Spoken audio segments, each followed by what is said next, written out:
Hi, I'm Larry, and this is going to be a techniques and tips on how to do feathers on birds. It's an interesting thing, and I hope that you will get some good information from this. So let me first off show you what this is. This is a 9 by 12 canvas, and it's just a board. But this here is just another canvas board, a 16 by 20, that I've just added. This is a piece of molding that I've got held on here by gator clips, and it just sets it up so that if I were to put this down in my easel here, I'd lose about a 1/4 inch. So that way I can get it up where I can see it. So that's all that is. I've just put a gray background on here, and that's where we are. So let me reset this and we will get started. Thank you for watching.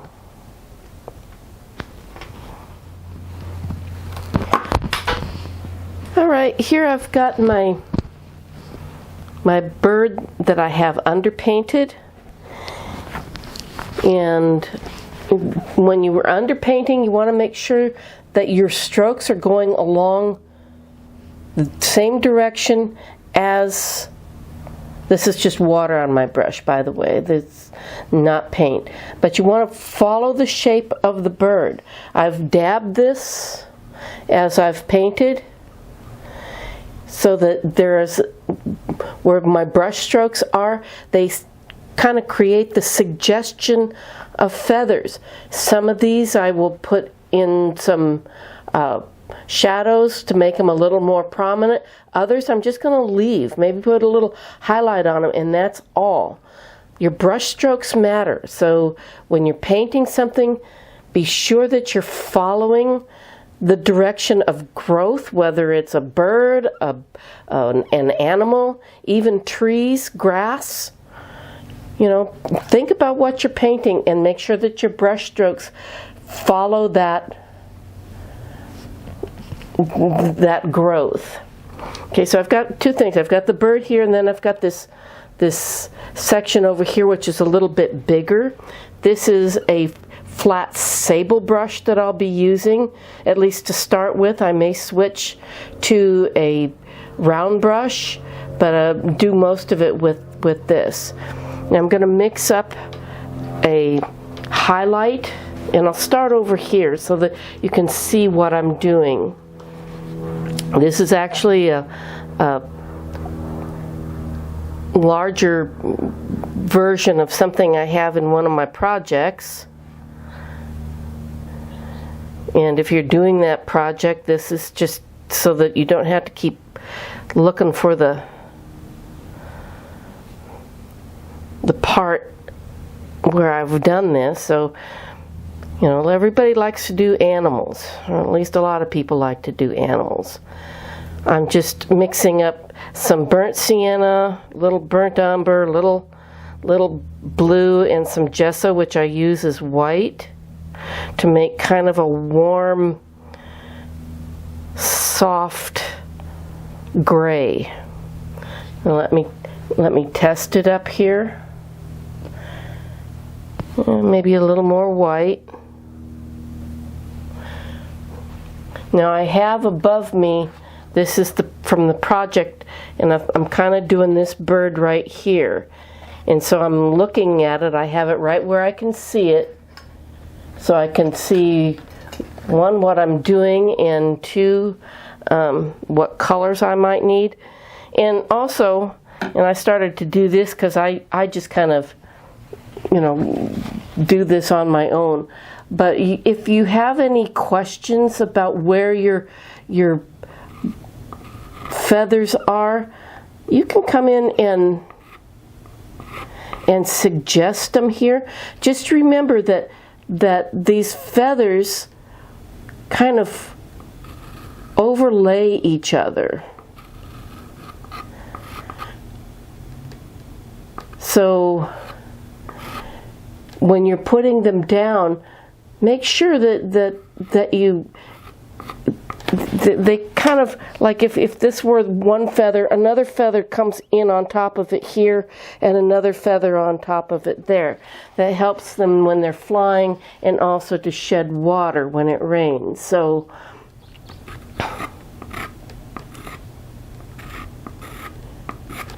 you know, just be aware of that.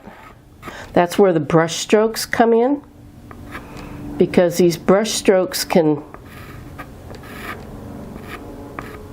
create these feathers without too much trouble. I'm not going to do all of them. I'm just going to do some of them.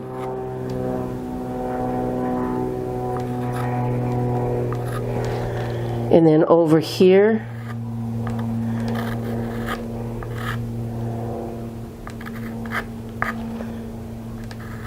because I wanted to start over here to show you what I'm doing.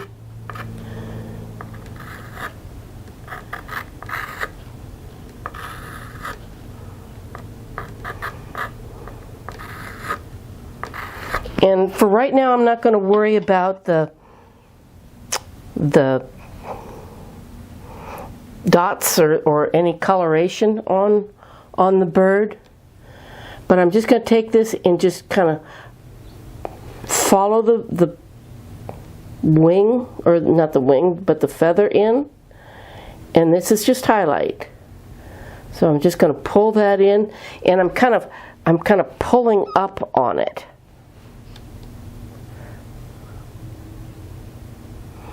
So I'm not covering up all of that underpainting.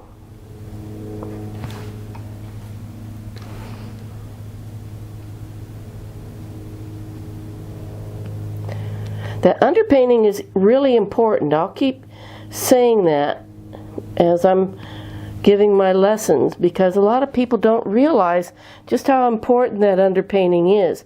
The underpainting becomes texture, it becomes shadow, variation in color. Things are not homogeneous, and what I mean, one solid color. They have variations.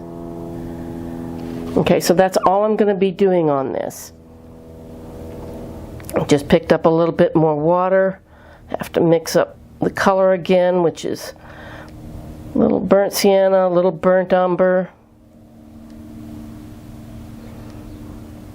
little blue, gesso. Test it up here. Need a little more.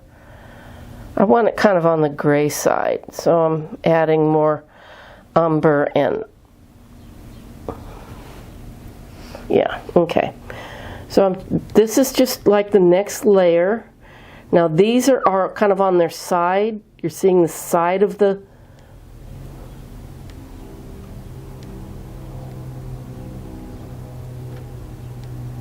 feather here. And sorry, when I kind of zone out, I'm concentrating on what I'm doing.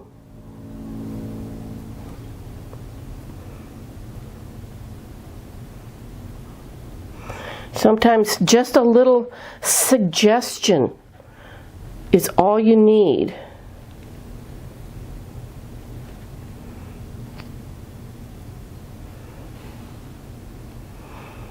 I check up on my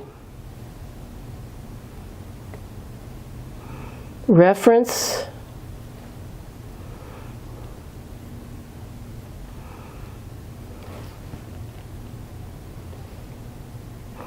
So that I know what I'm doing and what I'm trying to accomplish.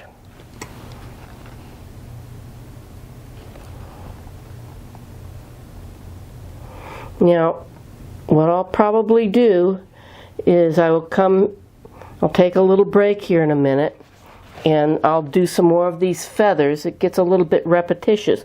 But I do want you to realize that when it goes around the bird, the feathers change, and they also change color. These over here are a little bit darker, so I just add a little more blue and umber and just pulling up on those.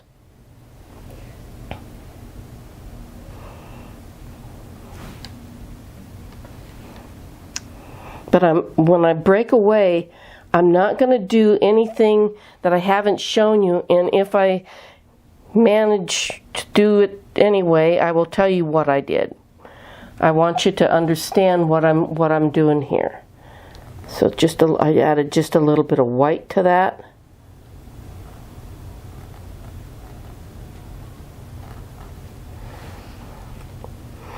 And I'm using kind of the side of my brush.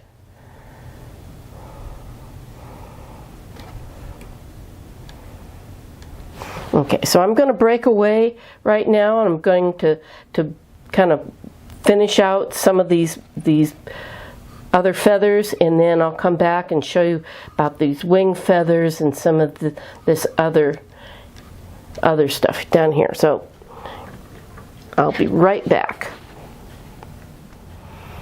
Okay, as you can see, I have come in and added some more feathers. Remember, this is still underpainting. I have not gotten to any detail work yet. This is just, I call it the terminal uglies, where it looks like there's no hope for something. But if you just keep working at it and getting your underpainting done, you're going to find that all of a sudden it starts to look like something. So I'm going to come down here and mix up a color that's mostly my burnt umber, a little blue, some of that previous tan color. I don't want it real dark, but I do want it a little bit darker because I'm going to be working on these wing feathers right here. And they're a little bit darker. And I'm gonna, this is a number 4 or number 2 flat sable brush. I'm going to be using the corner of it. So I'm just going to put that down and press and pull. Okay, these are the little feathers that are above it. And some of those are dark. Let's try this down here. Press and pull. Press and pull. Press and pull. And I'm kind of making a U shape. Press and pull. I think I'm going to make that just a little bit darker. A little more umber, a little more blue. Not quite as much of that gray.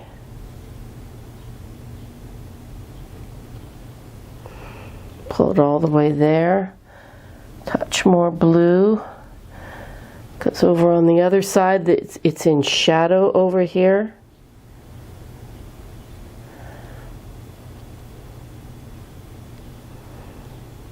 Pull that up.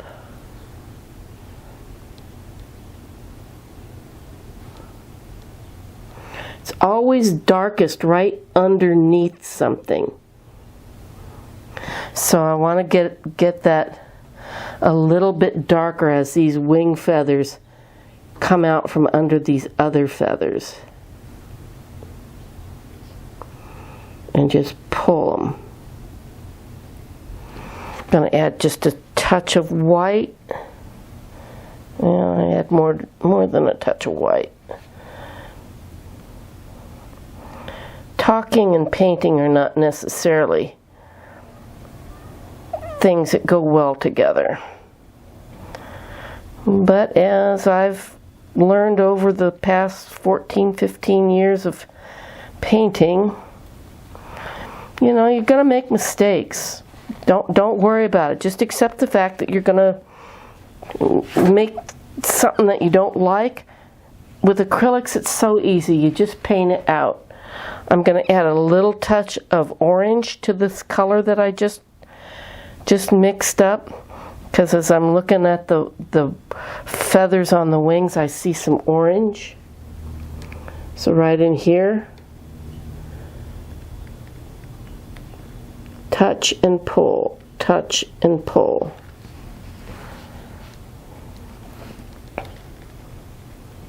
Touch, touch and pull, touch and pull, touch and pull. And there's some of that in here. Now I'm just kind of scattering some of this color because it is in this bird. Bird's got a lot of yellow or orange in it, sometimes even a little bit of red, so I can put that color in. And notice how, you know, here I'm kind of going this way. When I come up here, the bird body is going around, so I want to make sure that I'm pulling those around. Now down here on the tail, just adding a bit more of my gesso, which is white, and a little touch more of orange. And if I get too much paint on my brush, I can always wipe it out, because this is kind of a dry brush technique. And I'm just going to kind of skim the surface here as the tail goes up in under the feathers up there. Just want to skim this just to suggest that there's some tail feathers in there. That you don't really see the individual tail feathers in this photograph. Up here on his head, there's some of this. A little more orange to it.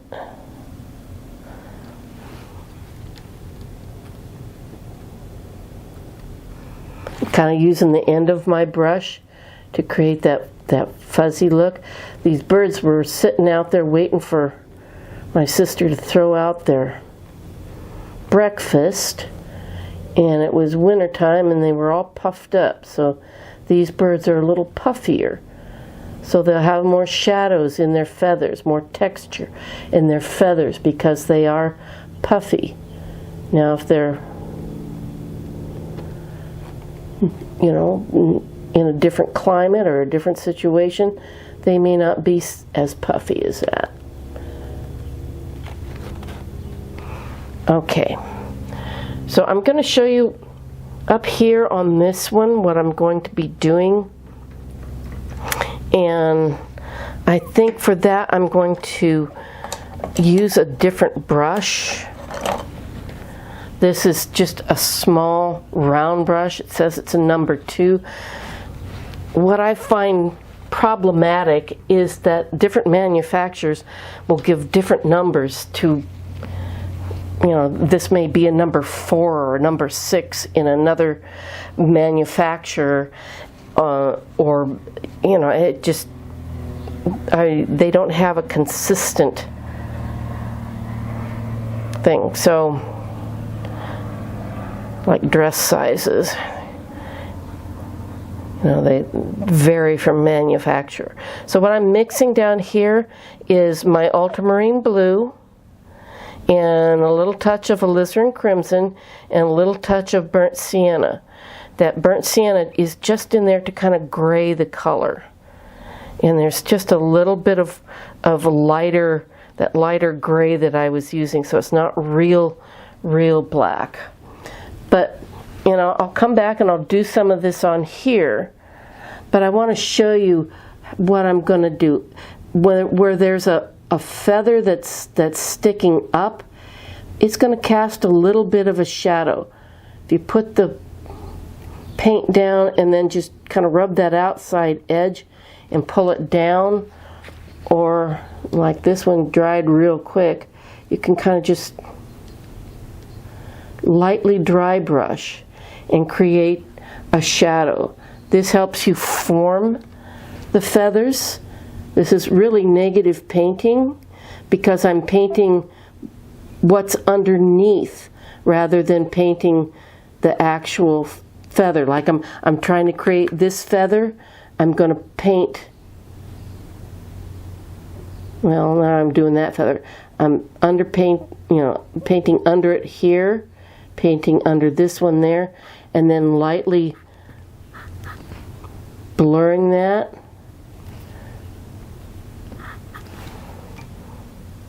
Gonna add just tiny touch water. Be careful with water because it will make it too thin if you're not careful. I'm going to suggest a feather here, just by adding a little touch of paint. Maybe another one there. So I'm going to be doing, this is kind of small, even this is kind of small. So I'll be doing some of this to create some texture. And I will be right back.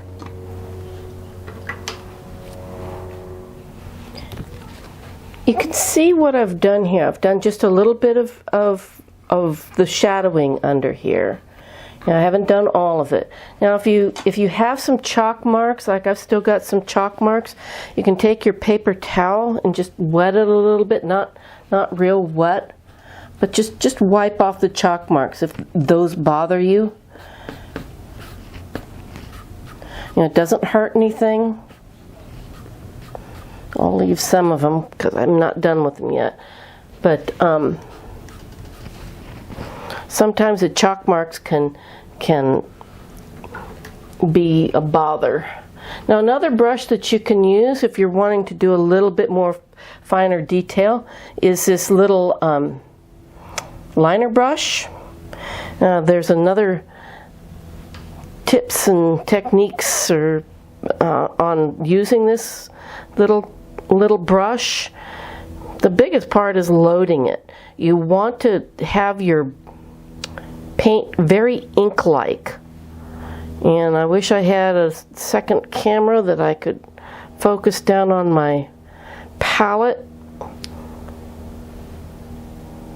But right now I do not. But what I'm doing is I'm adding water and I'm rolling it around, rolling my brush around in this, and it's just it's almost like India ink. I'm gonna roll it. I'm starting my clock here. There we go. And then you can, if you need to, just kind of get some of the excess paint out of it. I'm going to roll it here and just kind of form a nice point to it. And just come and suggest some of these feathers. Don't have to do it all. You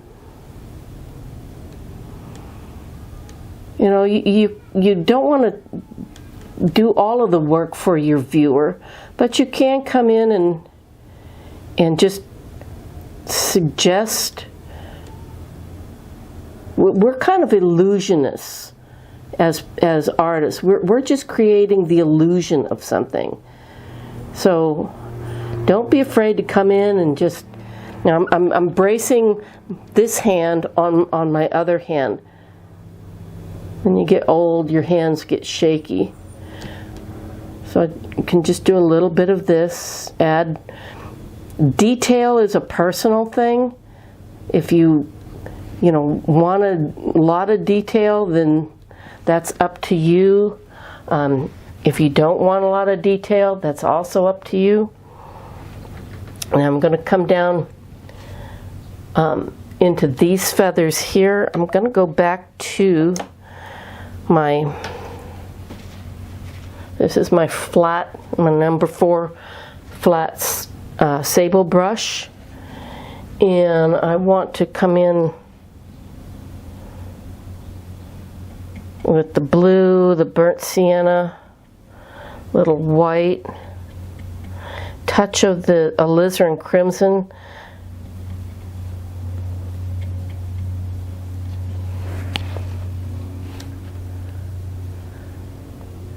I can come up here and just suggest some of these little feathers here.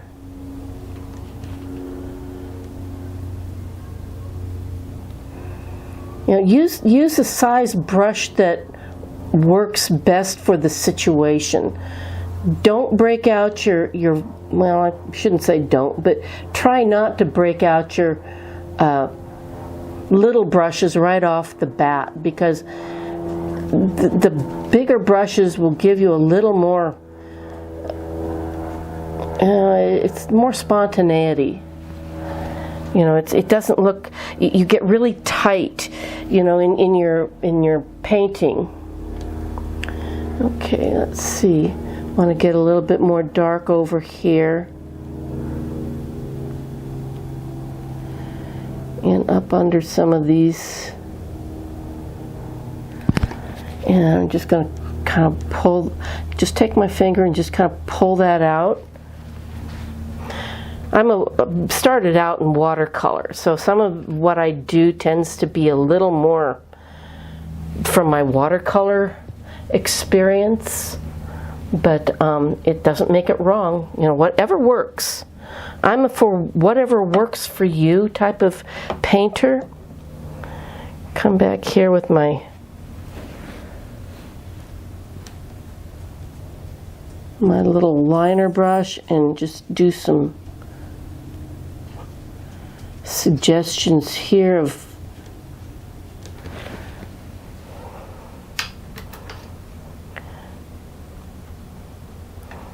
okay, so have that, and let's see,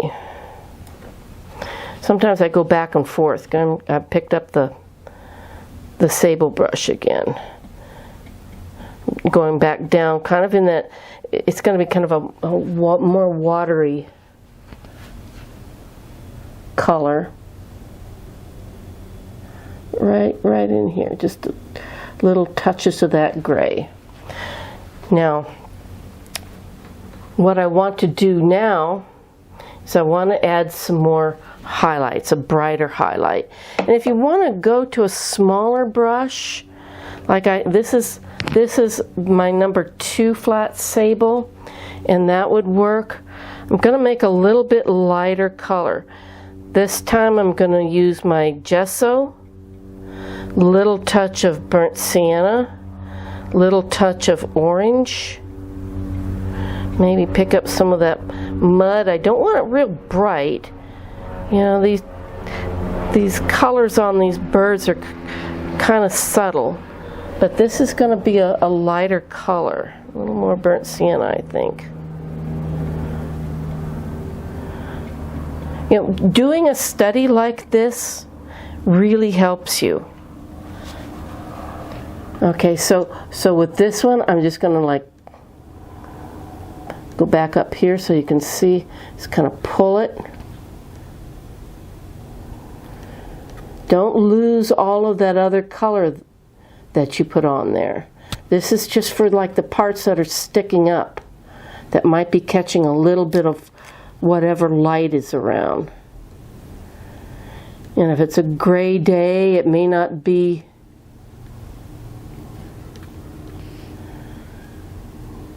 a real bright color. It might be a little bit brighter. But that's all I'm going to be doing over here, is just adding a little bit of color. This kind of orange, I'm going to put a little more sienna in it.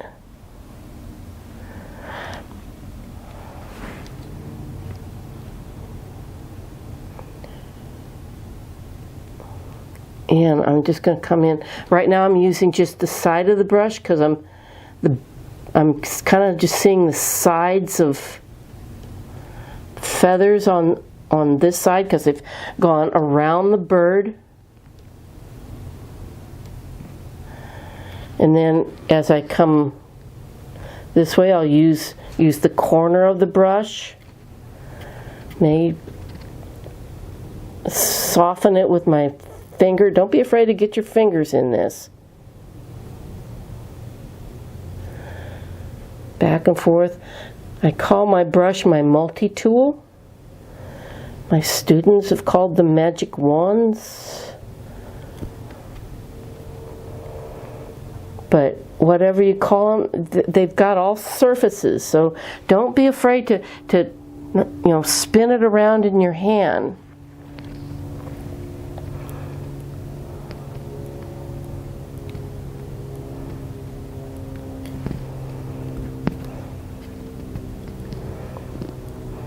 Now, I really strongly recommend that, especially if you're a new painter, if you've never done feathers or fur or whatever before, take the time to do a little study like this.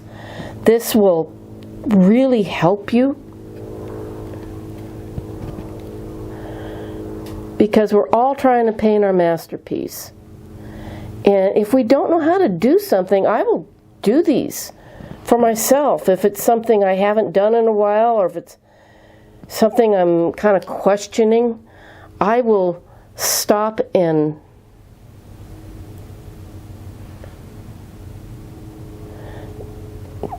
take and do something like this. I can paint this out. I've already painted this out once because I realized that you couldn't see what I was doing because I didn't have the camera in the right angle. So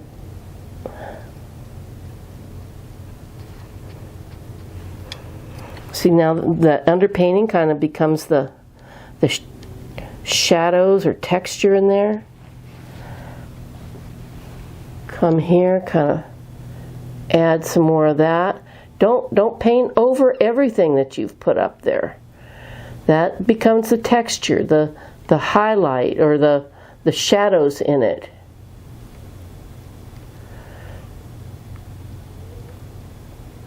I'm looking at my reference material. If you want to do the project, you can go to my blog spot and you'll find the link for the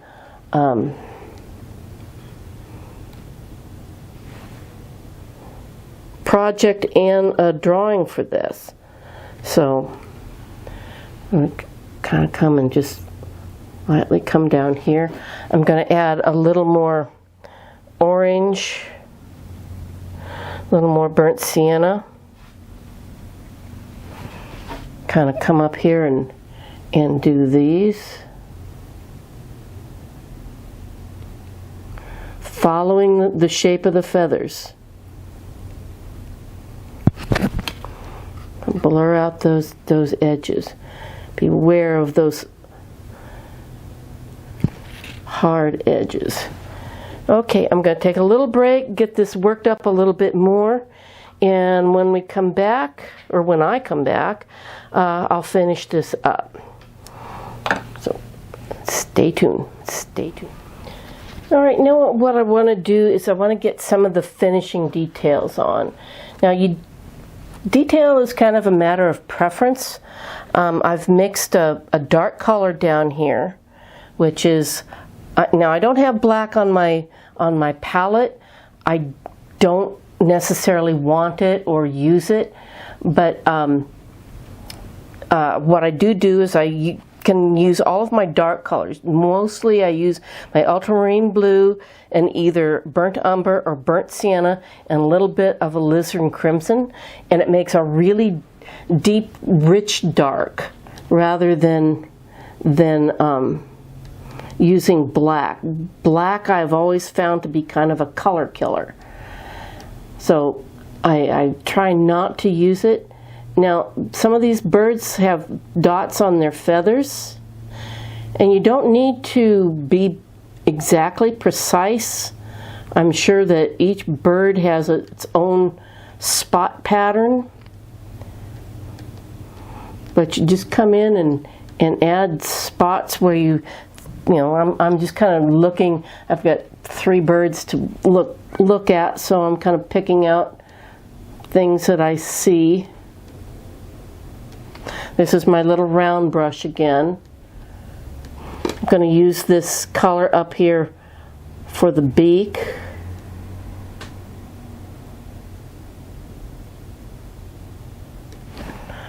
Pick this color up and put the eye in. They have these little round eyes. Now be very aware when you're painting animals that they do not have people eyes. They have, you know, whatever species, you know, bird eyes. They're different. There's all different shapes and sizes, different colors. The irises have different patterns. So be very aware of that. going to come in and I'm just going to add a little dark there. I'm just going around right now and just kind of cleaning up some things with this dark. See, I've kind of got these feathers a little bit long, so I'll just take and cut them off. Now while that's drying, so that I can put some highlights in the eye and stuff, and I've also painted the feet in. That was just a little bit of alizarin crimson with some of the mud that's on my palette, just some of that blue and brown little gesso. And I'll come back and I'll highlight that. So same thing. I've still got that color of that alizarin crimson with a little bit of blue, a little bit of burnt umber, and I'm just adding some white to it.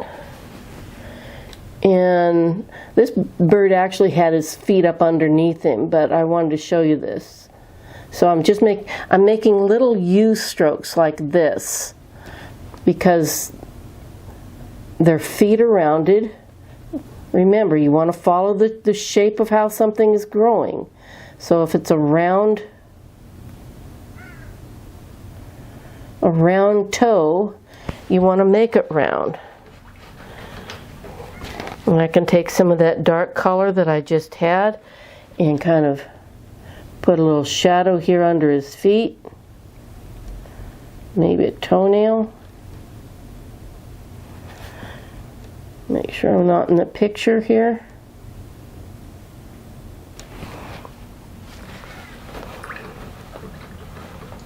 Now I'm going to mix up another lighter color. It's going to be my gesso, which is white, and you can use titanium white. Titanium white just doesn't have the body that gesso has. Gesso is a more opaque color. And I'm just mixing up kind of a light cream color with this. Let me test this up here, because it has a little bit of color right around his eye.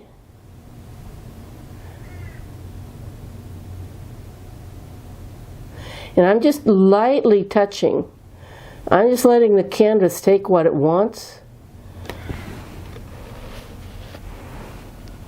There's a little bit of a highlight right here on its beak. Like that. A little bit more orange. Come down here on these flight feathers and just kind of drag it. Don't try to paint it so much. The feathers have got a little bit of texture to them, so it won't be nice and smooth.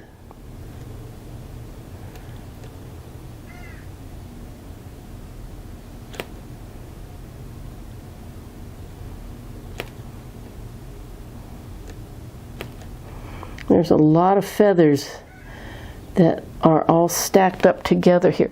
You might find it easier to use your liner brush. I'm just going to suffer with this one since I want to get this done. Look back and forth. There's also a little bit of this color kind of on some of these. Each bird's going to have its own different pattern to it.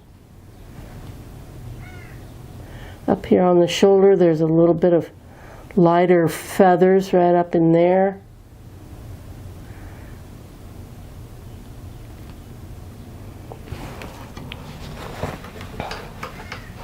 I'm going to take a little bit, I'm just sticking the brush right into the gesso and picking up kind of a glob of paint, and very lightly I'm going to just touch the eye. Oops. Okay, I'm not going to panic. My goodness, what have I done? Just take and wipe it off. You know, it's okay. Nothing to see here. It's just This is just water on my brush to kind of clean. I'm going to let that dry, so I'll go back and pick up some more of the orange, a little bit of burnt sienna. Get a little bit more color on his head. Her head. Because there's a little bit of color right through here. Now I'm doing this quick. I'm trying to get as much information to you, and so it may not be as perfect as I would like it, but it's not too bad. Let me try it this way. Picking it up. This time I picked it up on the handle. Just lightly tap it, and then I'll leave it at that. So I hope that you have learned something. Take your time. You don't have to paint as fast as I do, but you take your time and you do this, and you will learn a lot. It's not something that's going to require a lot of